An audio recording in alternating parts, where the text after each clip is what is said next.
Fala galera, tudo bem contigo?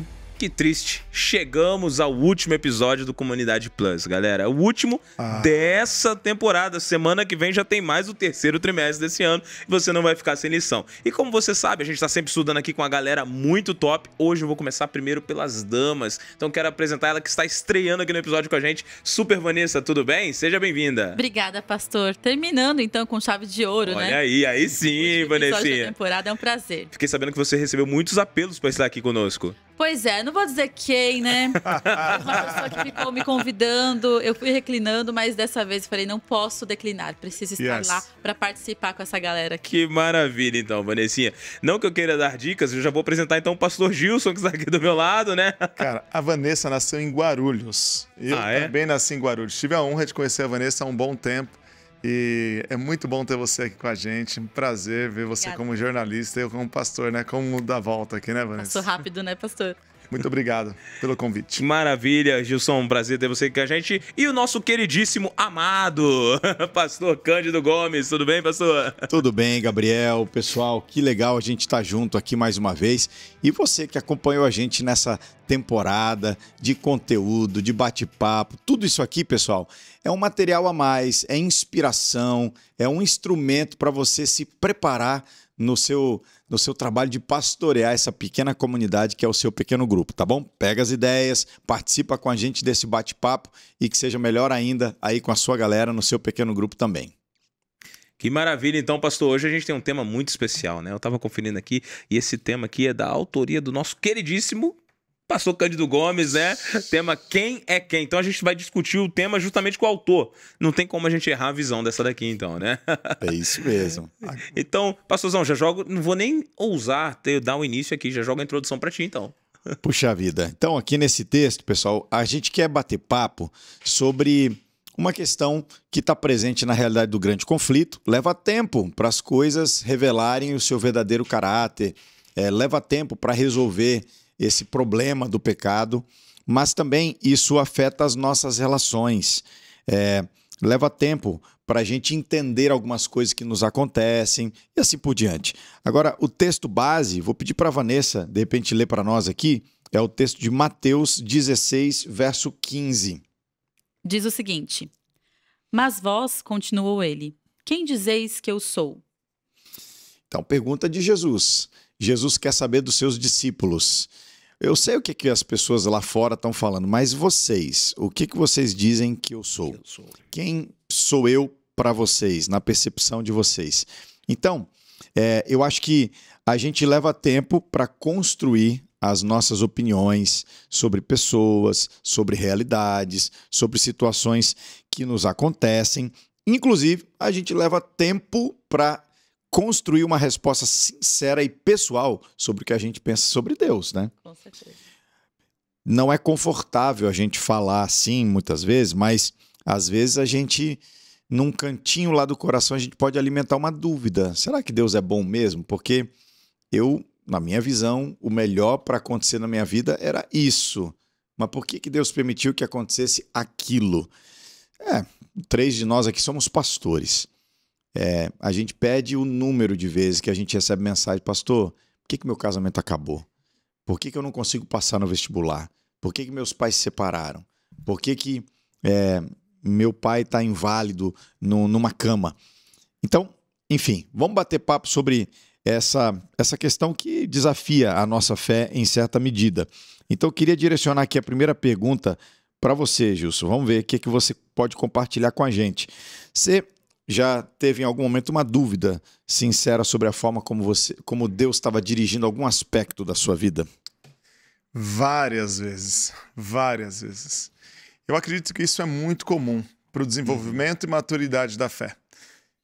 Para a gente conhecer a Deus, a gente tem que começar a viver relacionamentos com Ele e também entender o que também o próprio Salomão escreve, né? Salomão escreve que o fim é melhor que o começo. O fim é melhor que o começo, mas a gente só sabe qual é o fim se a gente viver o começo. Então, assim, a gente tem que aprender a se relacionar com Deus. Então, vamos pegar uma história rápida aqui, um contexto rápido da minha vida sobre o meu chamado para fazer teologia. Eu acredito que Deus me chamou para fazer teologia. Ele me chamou desde quando eu era adolescente, criança, na verdade. Ali na Central de Guarulhos, pessoas vinham falar, eu me inspirava, me apaixonava pelos sermões. Fui crescendo, cheguei no ensino médio, Deus fortaleceu essas convicções. De repente eu falei, não quero fazer teologia, eu quero fazer dinheiro. E então fiz administração de empresas, me formei, trabalhei muito tempo em banco, fiz técnico de telecomunicações. E eu sempre fugindo das ideias de que Deus trazia para mim. Quando Deus ele realmente chegou e fortaleceu esse conceito de fazer teologia, aconteceram coisas rápidas do tipo, eu perdi meu pai, tudo em menos de 3 meses. Perdi meu pai, fiquei desempregado, teve um fim de um relacionamento e de repente eu era o último filho solteiro em casa e vendo minha mãe chorando e esse contexto todo, minha cabeça ficou perturbada. Eu falei assim, puxa, como que é essa questão de Deus, né? Então Deus me chama e olha só quantas coisas acontecem. Depois eu passei no vestibular e fui para o teológico.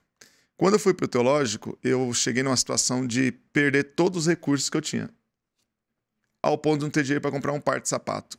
E eu trabalhei com venda desde que eu era criança, fui camelô em Guarulhos. E aí eu fui para a coportagem.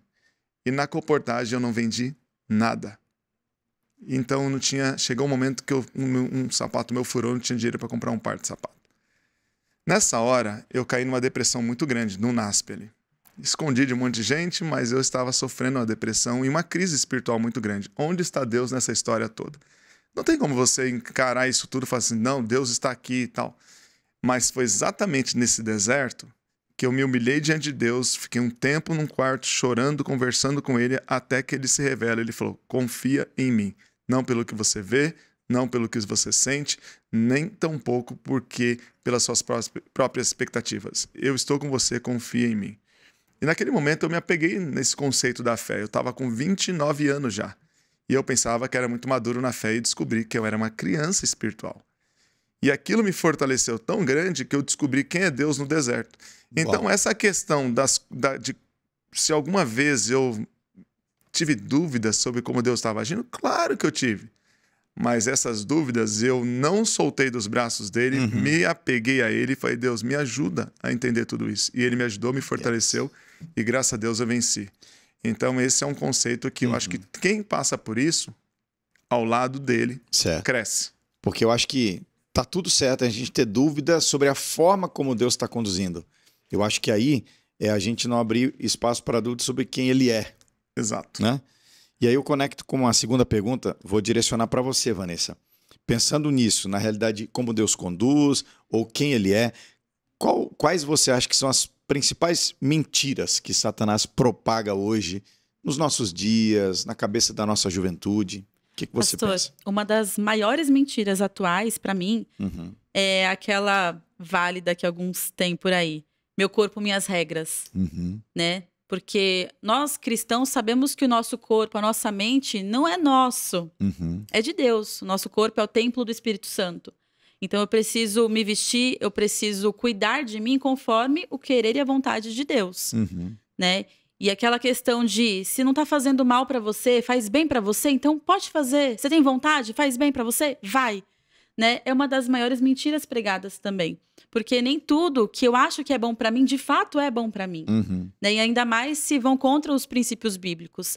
Então são cuidados que a gente precisa ter para não se iludir com essas mentiras. Porque quando a gente descobrir que aquela mentira, na verdade, ela destrói, pode ser tarde demais. Uau! Pastor Cândido, me permite uma questão dela claro. Falando aqui, mas o diabo também, ele conta mentiras também sobre quem é Jesus. A pergunta é, quem é Jesus para vocês? E às vezes ele fala de um Jesus brother, um Jesus que sempre ele permite a gente fazer o que a gente quer, sem regras, aceita tudo, um Jesus que sempre dá like para as nossas postagens, pelas nossas atitudes. E então a gente vai muitas vezes seguindo esse Jesus quer, esse Jesus abraça, esse Jesus... Então, nem sempre o diabo conta só coisas ruins, assim. Ele fala mentiras referentes ao próprio Deus. E tem muita gente seguindo o Cristo errado aí também. Uau.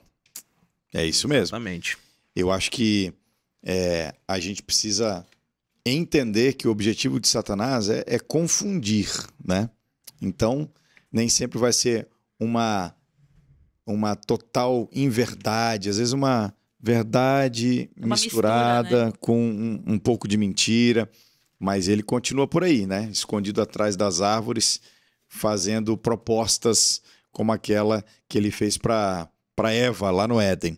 Agora, Gabriel, pensando em outra dimensão aqui, você já se sentiu incompreendido? A gente está falando assim, né? Se a gente confia em Deus, se conhece a Deus, se entende como Deus está conduzindo. Agora, e pensando de uma forma bem prática na nossa vida, né? Será que a gente também, ou você já se sentiu incompreendido alguma vez, mesmo fazendo a coisa certa? Você está consciente que está fazendo o bem, o certo, como, por exemplo, Deus, eu estou aqui na sua vida, eu amo você, eu sei o que eu estou fazendo, mesmo assim é incompreendido. Mas pensando agora pessoalmente, eu fazendo a coisa certa, já fui incompreendido, já fui julgado, demorou para entenderem minhas ações mesmo fazendo o certo? Já aconteceu já. Da gente estar fazendo alguma coisa e atuando de alguma maneira e me sentir não somente julgado, como incompreendido, e os resultados foram ruins, porque mesmo fazendo a coisa certa e tendo certeza de que era a coisa certa, as pessoas não aceitando, as pedradas vieram e as pedras vêm pelo caminho. E eu me lembro que nessa situação eu acabei me deparando com a história que eu conheço muito, que é a história de José, uma das histórias que me inspiram muito, né? Porque José, em todo o tempo, eu acho que ele, dos personagens que foram mal compreendidos, José é um dos maiores, desde o começo da história da sua vida. Ele é mal compreendido pelos pais, pelos irmãos que estão ali, daqui a pouco ele é vendido e como resultado da incompreensão e dos ciúmes e dos zelos, eles acabam tomando essa atitude drástica que todos conhecem. E a gente vê, eu fico me imaginando, quando eu me questionava sobre a situação que eu passei, eu questionava a Deus e aí veio aquela imagem de José caminhando pelo deserto, cordinha na mão, camelinho na frente, puxando ele seminu, frio do deserto batendo, sol no outro dia, e ele pensando, cara, o que eu fiz de errado? Eu servi, fiz tudo certinho com Deus. E a minha família, meus irmãos que eu amo, que eu tava procurando ali, me venderam. E, cara, agora eu não tenho certeza se eu vou estar vivo amanhã, não tenho certeza.